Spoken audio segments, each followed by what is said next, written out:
Kumba is an intense sit-down looping coaster located at Busch Gardens Tampa in Tampa Bay, Florida. Is this the best sit-down looper in Florida? Find out my thoughts in this review.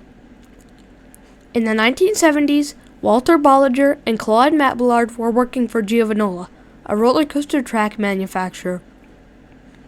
In 1987, Bollinger and Matballard left to make their own company. B&M's first project was the stand-up roller coaster Iron Wolf at Six Flags Great America.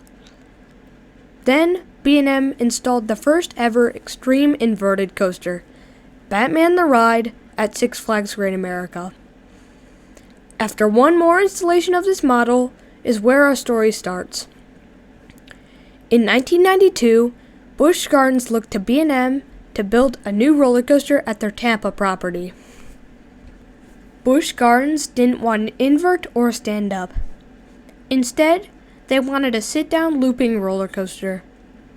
Kumba stands 143 feet tall and has a drop of 135 feet. The ride goes through 7 intense inversions along its 3,978-foot long track. Kumba opened to the public on April 20th of 1993 to high acclaim from coaster enthusiasts. Kumba opened with the tallest vertical loop on any roller coaster at 114 feet. The theming. The name Kumba is supposed to reference the word roar in the Congo language. Kumba certainly lives up to its name. This ride is incredibly loud on and off the ride. The area around the ride has some nice Congo-themed bridges and pathways that get you excited to ride. The ride sign has a Congo theme that looks nice and fits the theme of the ride very well. The trains. B&M designed special sit-down trains that are different to the floorless and stand-up trains. These trains feature the familiar B&M over-the-shoulder restraints found on most of their inverted coasters, some of their dive coasters, as well as all of their floorless and all of their sit-down roller coasters. I personally love these restraints as they are not very tight on your body and have a comfortable design. The ride experience. Kumba starts with the right turn on the station into a relatively long lift hill. The vertical loop goes right around the lift, which is a nice visual when climbing the lift. Kumba then goes into a traditional B&M pre-drop that makes the restraint catch you.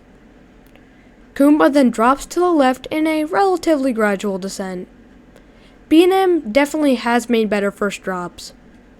Hulk at Universal's Islands of Adventure, the ride I most similarly compare Kumba to because they're the same model, features a better drop in my opinion. Kumba then heads into a 114-foot tall vertical loop. This loop seamlessly goes from positive G's on the ascent to negative G's at the top and then back to positive G's in the descent.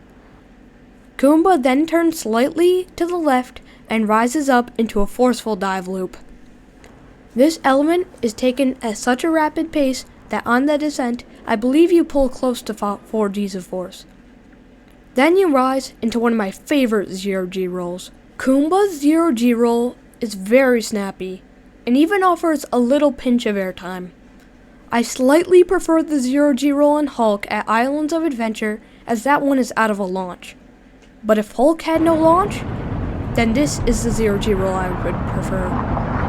Kumba then drops into a speed hill. This is a nice contrast to the positive G's, though it is a bit too drawn out to offer ejector airtime.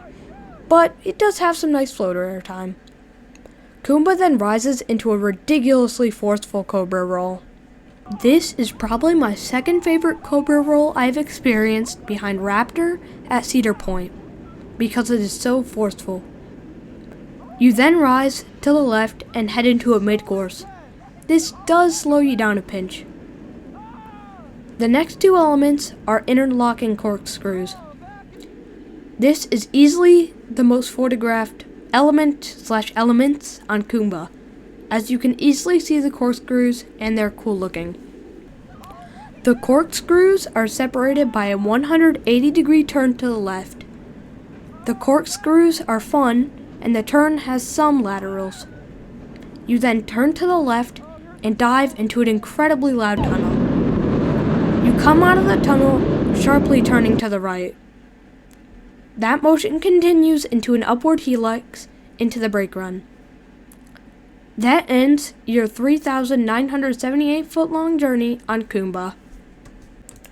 This ride is an absolute monster when it comes to positive Gs.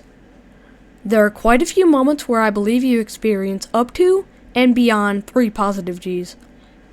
I put this and Hulk very close in my ranking. Depending on the day and the video I watch, I switch these two in my rankings. Kumba is the 16th best roller coaster I've ridden, 2 spots behind Hulk, and separated by Manta at SeaWorld San Diego. I slightly prefer Hulk because of the launch and superior theming. Before we end, I just want to thank you all for 100 subscribers. That was a huge goal of mine, and I'm very happy that we were able to reach that goal. What do you think of Kumba? Tell me in the comments below. See you next time. Bye.